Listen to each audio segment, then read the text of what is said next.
kita. Kalau manusia hanya mementingkan urusan mulut dan perut, tidak mengembalikan yang memberi, nggak ada syukurnya, dialah orang yang diharamkan oleh Allah mendapat keselamatan. Nomor 2, wadamu, darah, pemakan darah. Bukan tidak. Apa orang yang makan daging babi itu pasti tidak iman? Apa yang orang tidak makan babi pasti iman masuk surga? Coba kita tanya ya. Jadi apa orang yang tidak makan babi masuk surga semua? Apa urusannya iman dengan makanan? Quran itu simple. Kalau ada yang mengatakan setiap binatang yang makannya itu nyantap, bertaring, berdua alam itu haram, mana ayat Qur'annya? Padahal di era Kanjeng Nabi, di waktu sahabat makan daging garangan dan biawak, nyambi, dibiarkan oleh Nabi. Apa nyambi gak bertaring? Apa gak nyantap? Garangan apa gak bercekuku tajam? Masa sahabat disuruh memberi contoh makan seadanya macan semua? Itu sudah contoh. Kalau dilakukan kulu wasrobanan, makan dan minum dengan enak. Yang tidak boleh walatus ribu, jangan berlebihan. Jadi kalau kita tidak mau dengan makanan, satu makanan, jangan menghukumi orang lain, harus tidak mau. Kalau kita tidak mau tahu, ya nggak usah bilang. Tahu itu aku gak arep. Kamu semua harus gak arep. Yang diharamkan itu makanan yang menjijikkan menurut kita, tidak menurut orang lain. Lalu hukum hanya kita dan Allah yang tahu, bukan untuk menghukumi orang lain. Hukum itu ke diri kita, bukan untuk menghukumi orang lain. Kalau kita selagi menghukumi orang lain, menuduh orang lain bersalah, selamanya gak akan damai. Hukumi diri kita sendiri, nggak usah hukumi. Selamatkan diri kita sendiri. Selagi manusia itu masih bisa memandang keburukan orang lain, berarti dia lebih busuk kelakuannya. Dan selanjutnya ayat wama, kalau wadamu tadi ya, orang yang memakan darah apa? Ya, memakan yang bukan haknya. Yang mana ini untuk dananya ini dimakan, itulah pemakan darah yang akan diharamkan untuk diselamatkan oleh Allah. Orang yang tidak amanah memakan harta yang bukan haknya, itu kan pemakan darah. Oke, kembali ke tadi Mbak. Misal panjenengan punya anak 7 gitu ya, masih kecil-kecil semuanya, sudah diberikan bekal, taruhlah di hutan belantara begitu. Potensinya 2, ada yang bisa balik, ada yang nggak bisa balik. Tapi kan secara nalar Mbah No pasti paham, oh nanti mesti di antara 7 anakku yang kulepas ini banyak yang nggak akan bisa balik gitu kan ya. Tapi kenapa Mbah No masih tega begitu melepaskan, padahal sudah tahu endingnya itu nanti mereka akan kuhukum gitu. Kenapa begitu tega, Tuhan begitu tega gitu loh, sudah tahu endingnya tapi kok ya skenario itu masih dijalankan gitu. Makanya di situ Allah menurunkan Rasul, dan atiullaha wa atiur rasulah, dan era Rasul sudah habis, wa ulil amri minkum. Allah itu wujud dan mewujudkan manusia pasti mewujudkan pembimbing iman. Di situ ada jihad. Kita cari ulil amri itu orang yang kita percaya untuk membawa kita ke Allah dan bertanggung jawab dengan yang diajarkannya dunia akhirat. Kalau hanya mengajak tidak bertanggung jawab dengan keselamatan yang diajak, itu bukan ulil amri, hanya pengedar mimpi. Tidak jelas alamatnya kok ngajak orang, mana bisa sampai di tempat. Kita menciptakan kendaraan, kita ajak ke terminal, ketujuan. Dan anak-anak yang di hutan itu kita panggil, kita datangi dan siap didatangi. Saya siap didatangi dan mendatangi. Kalau memang ada waktu dan Allah mengizinkan untuk bertemu. Dengan ikhlas. Siapapun bisa berjumpa saya. Asal dengan niat yang tulus untuk menuju yang kuasa. Nggak perlu takut dengan syarat-syarat. Saya mencari saudara. Innamal mu'min ikhwatun fa aslihu baina akhwaikum. Sesungguhnya orang iman itu dan orang iman bersaudara. Kita ajak kita untuk bersaudara, kita rangkul mereka tanpa memandang latar belakang agama. Tapi apa pentingnya kemudian Tuhan sampai menciptakan neraka?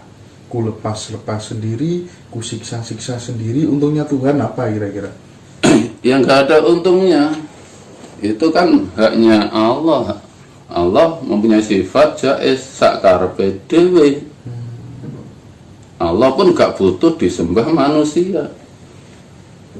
Kita diberikan kenikmatan, bisa makan, bisa kawin, bisa apa saja. Tapi di situ Allah sudah mencanangkan peringatan sesudah hidup di dunia ini ada hidup lagi. Dan hidup yang selanjutnya inilah yang abadi. Kalau kita bisa memilih, kalau kita bisa menuju yang kuasa, ya kita pilihlah mana yang lebih pas untuk keselamatan kita. Jadi kan Allah hanya menciptakan kita, memberikan fasilitas, terserah manusianya. Milih surga apa neraka. Kan kita dengan jujur, untuk apa kita persulit dengan pertanyaan yang menyulitkan kita sendiri? Jujur tanya diri kita, ingin selamat akhirat apa enggak? Hanya itu, terserah manusianya lagi, sendiri-sendiri. Untuk apa kita diberikan hati, diberikan otak, diberikan akal? Pasti ada gunanya. Kembali ke manusianya, Allah hanya menciptakan.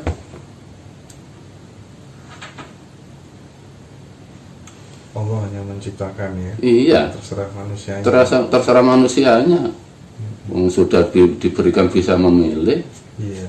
Ya cuman kan terkadang Mbak. Terkadang kan kalau kita ini berpikir kan ya tentang hakikat penciptaan itu kan nah iya. Wis ngerti dhewe nek sok bakal akeh sing nang neraka, kenapa juga masih Makanya berpikir kan gitu. Al-Quran itu bahasa wahyu diterima oleh hati. Allah hanya bisa diterima oleh hati, nggak bisa diterima oleh otak. Kekuatan otak seberapa? Yang luas itu hati. Makanya siraman rohani ya bahasanya keluar dari hati, diterima oleh hati. Kalau siraman rohani keluar dari otak, nggak bisa diterima oleh hati. Otak ke otak, akhirnya ya kepalanya sakit. Oke. Kejujuran kita dari hati ke Allah, ke Tuhan. Iya, oke. Kemudian ini Mbah, Allah itu kan sesuatu nama yang unik ya. Iya. Kalau di dalam apa tuh namanya, di dalam ngaji apa yang huwahumahum apa itu Nahu Sorob ya. Kata ganti kan banyak ya. Iya. Ada huwahumahum ya Huna humahuna antum antuna ananahnu kan ya. Iya. Tetapi di dalam ayat kursi itu kalau saya lihat Allah sering menggunakan kata ganti huwa. Kalau bahasa Inggris itu kan maskulin, dia he gitu kan. Kenapa Allah memposisikan dirinya sebagai maskulin atau laki-laki, Mbak? Mengapa setiap ayat dalam Al-Quran menggunakan dhamir mudzakkar, dhamir laki-laki gitu? Iya. Seandainya menggunakan dhamir perempuan, kan laki-laki sih nggak ada lagi ungkapan itu bukan Allah yang menciptakan bahasa Hawa, itu bukan Allah. Kanjeng Nabi mengistilahkan wahyu untuk ke Allah dengan dhamir itu yang baik, itu nggak ada bahasa lagi ya, menggunakan mudzakkar. Al-Quran bukan bahasa, wahyu. Terus gimana lagi yang Kanjeng Nabi menyampaikan harus dengan dhamir apa lagi? Masa dengan dhamir perempuan? Masa Allah itu bencong? Coba umpama Mas sebagai Kanjeng Nabi menyampaikannya gimana? Menggunakan dhamir mudzakkar atau muannas? Jadi Kanjeng Nabi pun yang lebih kuat itu jelas orang laki-laki, ya menggunakan dhamir laki-laki mudzakkar bukan muannas. Nah, kalau Allah berbahasa kan sama dengan kita. Allah itu suaranya seperti orang laki-laki. Allah tidak bersuara. Iya. Oke. Kemudian kalau tidak salah di apa tuh namanya, saya pernah mendengar suatu ayat, intinya begini, bahwa Tuhan itu menyuruh agar manusia kagum dengan segala penciptaannya. Padahal kan kalau Tuhan itu menciptakan sesuatu cukup dengan pun, gitu kan ya kira-kira. Seolah-olah kok Tuhan itu minta dihormati, minta dihargai begitu. Misalnya gini, kan ada tuh ayat yang lihatlah gunung-gunung, proton, elektron, ya kan, semuanya sinkron, itu betapa mengagumkan diriku. Nah, itu kan kalau menurut saya sih ya biasa-biasa saja. Tuhan tinggal kun aja sudah jadi kok. Kenapa harus minta justifikasi betapa mengagumkan diriku? Itu kira-kira gimana, Mano? Kan di situ ayat-ayat yang memperlihatkan kekuasaan Allah, di situ ada la'allakum tatafakkarun. Nah, jadi kita itu disuruh tafakur keagungan Allah, bukannya Allah minta dikagumi. Oh gitu ya. Untuk apa Allah nggak butuh manusia kok? Untuk tafakur kita. Jadi kita bisa mengukur Allah membuat gunung setinggi itu tanpa bantuan, hanya kun fayakun. Kita itu larinya itu dari hati, memandang keagungan Allah, bukan penciptaannya. Pandang Allah, jangan pandang selain Allah. Pandang yang mencipta, jangan pandang yang mencipta. Yang diciptakan Allah hanya untuk ditafakuri, dikagumi penciptaannya, diyakini kekuasaannya Allah. Kita melihat orang cantik, ya kita kagumi, memang kita mengakui dia cantik, tapi lebih kagumlah yang mencipta.